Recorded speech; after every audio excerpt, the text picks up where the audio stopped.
hello लोगोफोर खुलुमबाय नोंथांमोनखौ गिबियावनो बयखौबो चेनेल बरना लाग्रोनाय जाबाय नोंथांमोननि थाखाय दिनै मोनसे गोनांथार भिडिअ लाबोनाय जादों लोगोफोर जोंहा गोबां साख्रिनि भेकेन्सि ओंखारना फैदों गासै जोंहा 36,000बो बांसिन साख्रिनि भेकेन्सि ओंखारना फैदों जोंहा रेलवेनिफ्रायबो साख्रि ओंखारना फैदों बेंकिंनिफ्रायबो साख्रि ओंखारना फैदों एसएससीनिफ्रायबो जोंहा साख्रि ओंखारना फैदों बीआरओनिफ्रायबो जोंहा साख्रि ओंखारना फैदों आरो बेनि अनगायैबो गुबुन गुबुन डिपार्टमेन्टनिफ्रायबो जोंहा साख्रि ओंखारना फैदों दा बेनिखायनो आं नोंथांमोननिसिम बे भिडिअनि गेजेरजों गासिबो साख्रिनि बागै पुरा डिटेल्सै खोन्थाहरनो सानदों जाहाथे नोंथांमोना साख्रिनि थाखाय बयबो एप्लाइ खालामनानै लानो हायो नोंथांमोना मेट्रिक पास जानायनिफ्रायनो एप्लाइ खालामनो हागोन मेट्रिक पास जानायनि थाखायबो जोंहा साख्रि दङ हायार सेकेन्डारि पास जानाय नोंथांमोननि थाखायबो दङ ग्रेजुएसन जानाय नोंथांमोननि थाखायबो जोंहा साख्रिनि भेकेन्सि दङ दा बेनिखायनो गासिबो साख्रिनि बागै नोंथांमोना बे भिडिअनि गेजेरजों मिथिना मोननो हागोन गासिबो भिडिअखौ जोबजासिम नायलांबानो जाबाय दा बेनिफ्राय आंनि नोंथांमोननिसिम मोनसे खावलायनायबो थाग्रोबाय गिबियावनो गासिबो नोंथांमोना चेनेलखौ साबस्क्राइब खालामना लाग्रोलायनानै जाहाथे नोंथांमोना बेबादिनो साख्रिनि आपडेटखौ बे चेनेलनि गेजेरजों मोनबाय थानो हायो दा बेनिफ्राय नोंथांमोना आंखौ बयबो इन्स्टाग्रामावबो फल' खालामना लाबानो जाबाय नोंथांमोना इन्स्टाग्रामनि लिंकखौ भिडिअनि कमेन्ट बक्सआव आरो डिसक्रिप्शनावबो नोंथांमोना मोननो हागोन दानिया नोंथांमोननिसिम गिबियावनो रेलवेनिफ्राय फैनाय साख्रिनि बागै खोन्थाहरनोसै जोंहा रेलवेनिफ्राय गासै 11,127 साख्रिनि भेकेन्सि ओंखारना फैनानै दङ जायखौ नोंथांमोना दायो एप्लाइ खालामनो हायो दा बिनि एप्लाइनि लास्ट डेटआ माब्ला आं बेफोरखौ नोंथांमोननिसिम खोन्थाहरग्रोनोसै दा नोंथांमोना बेहाय नुदों जानांगौ नैबे साख्रिनि जोंहा एप्लाइ खालामनाया थांनाय मेनि 15 थारिखनिफ्रायनो जागासिनो दङ दा बिनिफ्राय एप्लाइनि लास्ट डेटआ जोंहा नैबे जुननि 14 थारिखसिम थागोन जाहैबाय दा बेनिखायनो नोंथांमोना गोख्रैनो एप्लाइ खालामलायदो ओरैनोथ' जोंहा समा दंबावोसै दा जेखियानो जाया मानो लास्ट डेटआ जाहैबाय जुननि 14 थारिख दा बिनिफ्राय साख्रिनि नामा जोंहा मा साख्रिनि नामा जाहैबाय एसिस्टेन्ट लक' पाइलट जायखौ जोङो सर्ट फर्मआव एएलपि होननानैबो मिथिनाय जायो दा बे साख्रिनि थाखाय नोंथांमोननि फरायनाया मेट्रिक पास जानायजों लोगोसेनो आईटीआई लानाय जानांगोन अब्लासो नोंथांमोना एप्लाइ खालामनो हागोन दा नोंथांमोना बेहाय नुदों जानांगौ साख्रिनि भेकेन्सिखौ 11,127 साख्रिनि भेकेन्सि आरो बे साख्रिनि भेकेन्सिया जोंहा बारायबावगोनसो बेखौ नोंथांमोना सानना लाबानो जाबाय 15,000निथ' बारा जाखागोन बेनि साख्रिनि भेकेन्सिया होननानै मानो होनोबा जोंहा बेबादिनो जाखायो साख्रिनि भेकेन्सिया जोंहा बारायलांखायो सेन्ट्रेल गभर्नमेन्टनि साख्रिनि भेकेन्सिफोरा आरो दा बेनिफ्राय बेसिक पे हिसाबै नोंथांमोना 19,900 मोनगोन जाहैबाय एलावेन्स बायदिसिनाखौ लायालासिनो एलावेन्स बायदिसिनाखौ दाजाबफायोबाथ' नोंथांमोना 30-35नि बारा नोंथांमोना सेलारिखौ मोननो हाखायो नैबे एलपिनि थाखाय बारासो जायो 35नि बारा जाखायो नोंथांमोना गिबि सेलारि मोनजेननायानो जायनि थाखाय नोंथांमोननि फरायनाया मेट्रिक पास जानाय जानांगौ बिनिफ्राय आईटीआई नोंथांमोननियाव थानाय जानांगोन अब्लासो नोंथांमोना एप्लाइ खालामनो हागोन दा बिनि आं गासिबो डिटेल्सखौ भिडिअनि कमेन्ट बक्सआव होनानै दोनदों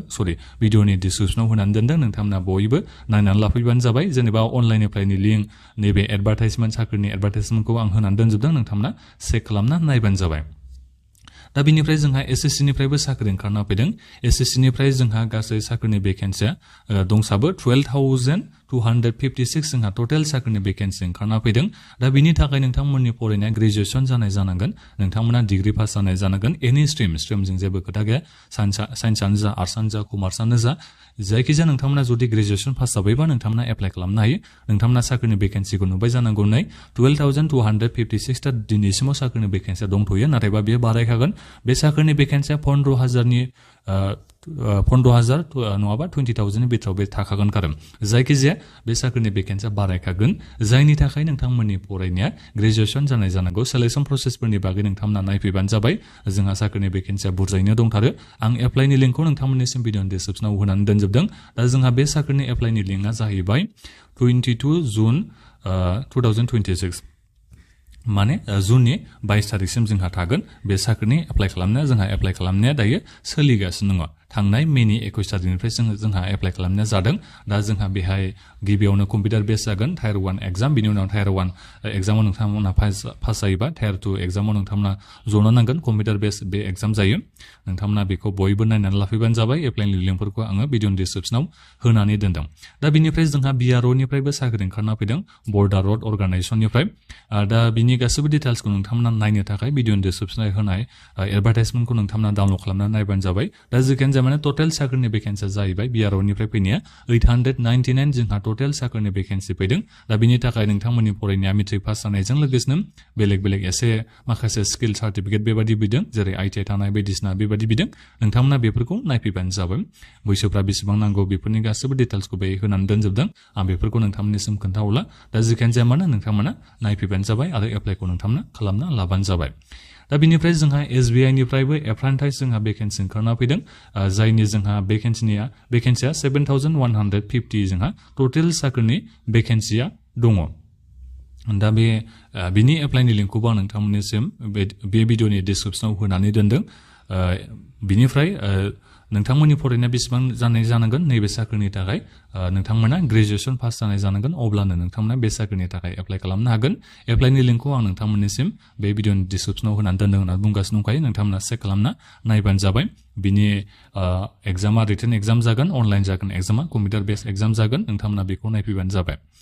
गासैबो केटेगरि वाइसआवबो जोंहा राननानै होदों साख्रिनि भेकेन्सिखौ नोंथांमोना बयबो नायफैलायगोनखौ आङो आसा खालामनाय थाबाय 7150 ता जोंहा टटेल साख्रिनि भेकेन्सिया दङ दा बिनिफ्राय जोंहा नैबे बैंक अफ बर'डानिफ्रायबो जोंहा साख्रिनि भेकेन्सि ओंखारना फैदों एप्रेन्टाइजनि थाखायनो दा बिनि थाखाय टटेल साख्रिनि भेकेन्सिया जोंहा 5000 दङ जायनि थाखाय नोंथांमोननि फरायनाय ग्रेजुएसन जानाय जानांगौ बे एप्रेन्टाइजनि साख्रिखौ नोंथांमोना बोसोरसेनि थाखायल'सो मावनो हायो बेखौ नोंथांमोना मिथिनानै लाबानो जाबाय अब्लाबो नोंथांमोना बेखौ मावबानो जाबाय अब्ला नोंथांमोननि बे फिल्डआ गुवार जालांगोन आं बेखौनो नोंथांमोननिसिम बुंनाय जायो नोंथांमोना जायनि थाखाय सेलारिखौ 15000 नोंथांमोना मोननो हागोन आं नोंथांमोननिसिम सिगाङाव बिनि बागै डिटेल्सै भिडिअ लाबोखांबाय नोंथांमोना चेनेलाव थांनानै नायबानो जाबाय गासैबो केटेगरि वाइसआवनो जोंहा भेकेन्सिखौबो होनानै दोनदों बेखौ नोंथांमोना नायफैबानो जाबाय अनलाइन एप्लाइनि लिंकखौ आं नोंथांमोननिसिम भिडिअनि डिसक्रिपसनाव होनानै दोनदों बैसोआ 20 बोसोरनिफ्राय 28 बोसोर मेक्सिमाम नोंथांमोना एप्लाइ खालामनो हागोन जाहैबाय SC ST फोरनि थाखाय जोंहा आपार एजनि रिलेक्सेसन होनाय दङ दा बेनिखायनो जोङो 33 बोसोरनिसिमा एप्लाइ खालामनो हागोन SC ST केटेगरिना बेखौ नोंथांमोना नायफैबानो जाबाय गासैबो एप्लाइ अनलाइन लिंक बेनिफ्राय साख्रिनि एडभार्टाइजमेन्ट गासैखौबो आं नोंथांमोननिसिम भिडिअनि डिसक्रिपसनाव होनानै दोनजोबदों जायखौ नोंथांमोना एप्लाइ खालामनो सानदों बेखौ नोंथांमोना एप्लाइ खालामनानै लाबानो जाबाय दा बेखौनो आङो जोबनायाव खावलायनाय थाबावबाय आरो बे भिडिअखौ नोंथांमोना बयनोबो शेयार खालामना होबानो जाबाय जाहाथे गासैबो मानसिफ्रानो नैबे साख्रिफोरनि बागै मिथिना मोननो हायो माने बुंनायफ्राबो बारा जालायलाङासै ओरैबायदि दिनै गरम जाबाय जोबोद गोबावनि उनाव थिं थिं सान्दुं दुंनानै एनार्जियानो गैलायलांला आरो भिडिअ बानायनाया दा बिनिखायनो बुंनायफ्राबो बारा मोजाङै जालायलाङासै खोमा दा जिखियानो माने आं नोंथांमोननिसिम बेखिनि साख्रिनि आपडेटखौ बे भिडिअनि गेजेरजों खोन्थाहरनाय जाबाय नोंथांमोना बयबो एप्लाइ खालामना लालायगोनखौ आङो आसा खालामनाय थाबाय दा बेखिनियानोमोन गोजोन्थों